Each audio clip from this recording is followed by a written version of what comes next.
हाँ, तो स्टूडेंट्स ये रही आपकी प्रॉब्लम नंबर 2.24 यानी कि मैकेनिकल सिस्टम ट्रांसलेशनल की फर्स्ट प्रॉब्लम है आपके इस चैप्टर की, जिसमें वो कह रहे हैं कि find transfer function G of S is equal to X one of S over F of S. क्योंकि बच्चों एक ही मैथ लगा हुआ है तो एक ही इसका डिस्प्लेसमेंट होगा। तो ये हमारा मैथ लगा हुआ है, देखें 5 kg का ये मैथ है, ठीक है जी। और ये एक पीछे डैम्पर लगा हुआ है और ये एक स्प्रिंग लगा हुआ है। मैंने आपको सारी चीज़ों की इक्वेशन बताई हुई है। एक स्प्रिंग की इक्वेशन होती है सिंपल के और साथ में डिस्प्लेसमेंट, और जो हमारे पास डैम्पर होता है उसकी इक्वेशन होती है ट्रांसलेशनल में एफ वी और साथ में एक्स प्राइम, जिसको हम अगर उसमें लिखें फ्रीक्वेंसी डोमेन में तो इस तरह से लिख दिया जाता है। और मैथ्स का होता है बच्चों एम एस स्केयर साथ में आ जाता होता है एक्स ऑफ एस, क्योंकि इसके साथ डबल डेरिवेटिव होता है एक्स का, डेट्स वाई ये इस फॉर्म में लिखे जाते हैं। ठीक है, ये चीज़ें आपने याद रखनी होती हैं।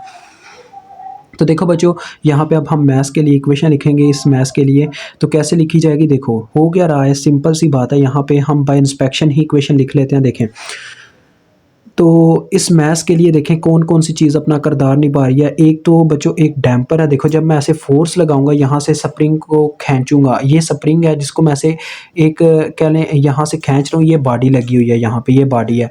इस स्प्रिंग को मैंने खींचा तो ये बॉडी भी खींची जाएगी। ठीक है, ये डैम्पर पे एक फोर्स लगेगी, डैम्पर अपने अंदर एक फोर्स महसूस करेगा।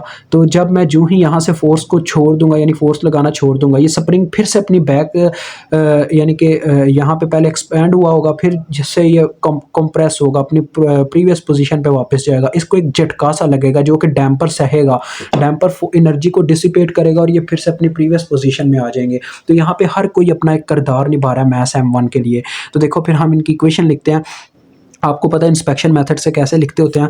पहले तो हमने क्या करना है, मैथ्स M1 नहीं है यहाँ पे, तो सिंपल इसी की इक्वेशन ही लिखी जानी है। देखो बच्चों, ये जो मैथ्स है यहाँ पे पहले हम फोर्सेस लिखेंगे। देखें सिंपल सी बात है, इस मैथ्स के केस में एक तो डैम्पर आ गया, तो डैम्पर की क्या इक्वेशन होती है, SF_V1 यही होती है ना, क्योंकि मैंने x1 ऑफ s, क्योंकि इसका देखो बच्चों डिस्प्लेसमेंट x1 ऑफ t, इसको अगर मैं लिखूँ उसमें फ्रीक्वेंसी डोमेन में तो ये ऐसे लिखा जाएगा। तो इसको मैं कॉमन लिया हुआ, ठीक है। तो इसका आ गया बच्चों, देखो s, इसको मैं कह लेता हूँ अभी थोड़ी देर के लिए FV1, इसको M1 कह लेता हूँ। ठीक है बच्चों, जनरल फॉर्म दे रहा हूँ सबको, ये मेरे लिए K है, ठीक है, क्योंकि स्प्रिंग है तो K ही होगा।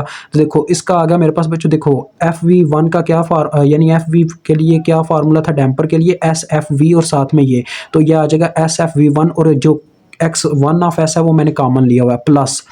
अब इसके ऊपर और कौन सी चीज़ इसके लिए कॉमन है, वो है स्प्रिंग। साथ में स्प्रिंग भी कोई ना कोई फोर्स झेल रहा है मैस के, तो डेट्स वाई अब स्प्रिंग भी आ जाएगा। तो स्प्रिंग के लिए क्या इक्वेशन है, के एक्स ऑफ एस, तो x1 ऑफ एस तो हमने कॉमन ले रखा है तो सिर्फ के आ जाएगा, ठीक है, प्लस मैस। अब मैस की बात आती है बच्चों, मैस ही क्यों आया, देखो जब मैंने इस पर फोर्स लगाई थी तो मुझे क्यों फोर्स यहाँ पे महसूस हुई इसको खींचने में, क्योंकि इसके ऊपर एक फोर्स ऑफ ग्रेविटी भी वर्क कर रही है, that is called Newton second law of motion. हम ये चीज़ जानते हैं, न्यूटन ने कहा था कि F is equal to M A होता है, और एक्सलरेशन होता है बच्चों change in velocity, change in velocity यानी कि चेंज इन डिस्प्लेसमेंट, यानी कि double change in displacement is called acceleration. That's why यहाँ पे हमारे पास एस स्क्वायर आता होता है। तो ये हमारे पास आप देखो क्या आ गया, एस स्क्वायर साथ में M1, ठीक है, और जो हमारा डिस्प्लेसमेंट है उसको हमने बाहर ऐसे कॉमन रख लिया। अब इसके ऊपर बच्चों देखो और कोई चीज़ नहीं यहाँ पे इस साइड पे रहेगी, इज इक्वल टू कोई फोर्स अप्लाई की गई थी, बिल्कुल की गई थी, वो थी एफ ऑफ टी, जिसको हम अगर फ्रीक्वेंसी डोमेन में लिखे तो लिखी जाएगी एफ ऑफ एस, क्योंकि हमने फ्रीक्वेंसी डोमेन में सबको लिखना है। डेट्स वाई ये इस फॉर्म में लिखी गई हैं। जिन्होंने लैपलास के क्वेश्चन समझे हैं प्रीवियस में, उन्हें ये चीज़ें समझ आ गई होंगी क्यों ऐसे लिखा जाता है। तो अब बात आती है बच्चों, देखो हमने हमें फॉर्म चाहिए x1 ऑफ एस और एफ ऑफ एस। तो हम क्या करेंगे, देखो सिंपल पहले तो वैल्यूज़ भी पुट करनी है।